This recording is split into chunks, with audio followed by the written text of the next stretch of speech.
New research has found men are more likely to be perpetrators as well as victims of sextortion. The practice involves threatening to share intimate images of a victim to family, friends or contacts, and is most often perpetrated by a current or former partner. A global study found it was most common in Australia, the US and South Korea, and it was less likely in European countries. Melbourne's RMIT University was involved in the study. Professor Nicola Henry is with us now.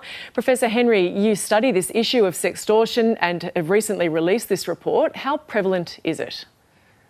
So we did a survey of over 16,000 people in 10 different countries, including Australia. And what we found was that sextortion is quite prevalent, affecting 1 in 7 adults, according to our survey. In Australia, we found that just under 16% said that they had experienced sextortion, and that included more men than women. And we also found that just under 5% said that they had perpetrated sextortion. What forms does it take and what are the motivations behind it? I think one of the most important things to realise is that sextortion is incredibly complex. So when we hear about it in the media, often we're thinking about it in relation to financial forms of sextortion, where the perpetrator is a stranger. But actually, according to our study, the perpetrator is more likely to be a known person as opposed to a stranger. So the perpetrator is more likely to be a former partner or a current partner. And what that says is that sextortion can occur in the context of stranger scenarios of financial sextortion, but it can also occur in intimate partner contexts, and that can include intimate partner violence.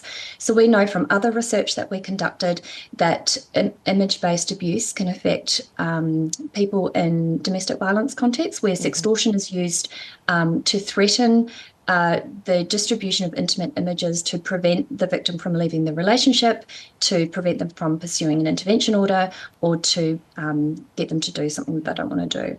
The fact that it's more prevalent in Australia, less likely in Europe, are there any reasons for that?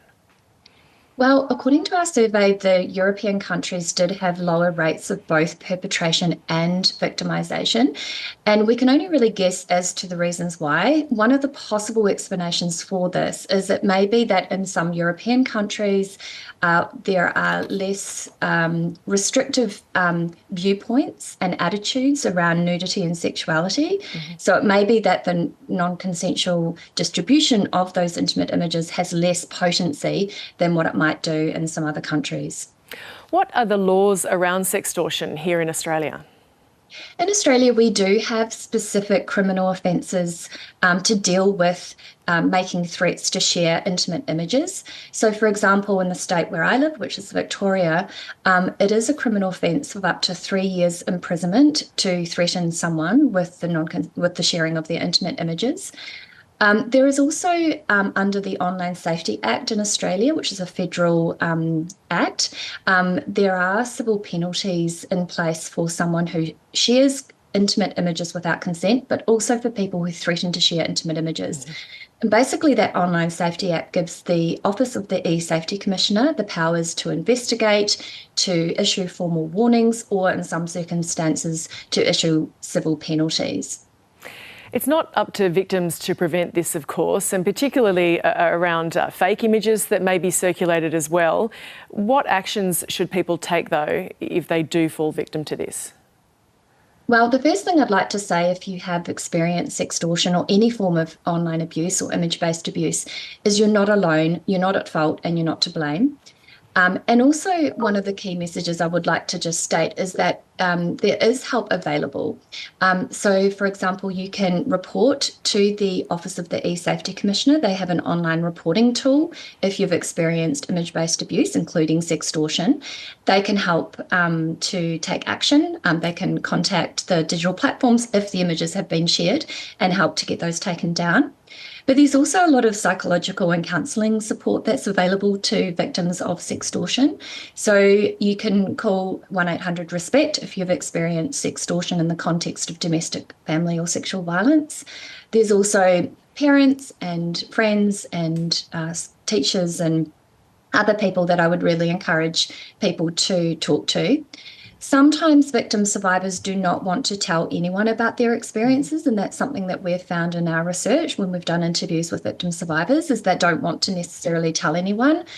But there is a lot of information and resources and advice out there on the internet.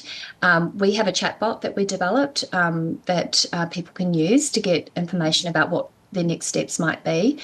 In relation to financial forms of sextortion, if the scammer is a stranger, for example, one of the pieces of advice that is often given is not to pay the money if they're demanding money, not to share more intimate images, and also to block and stop contact with that person.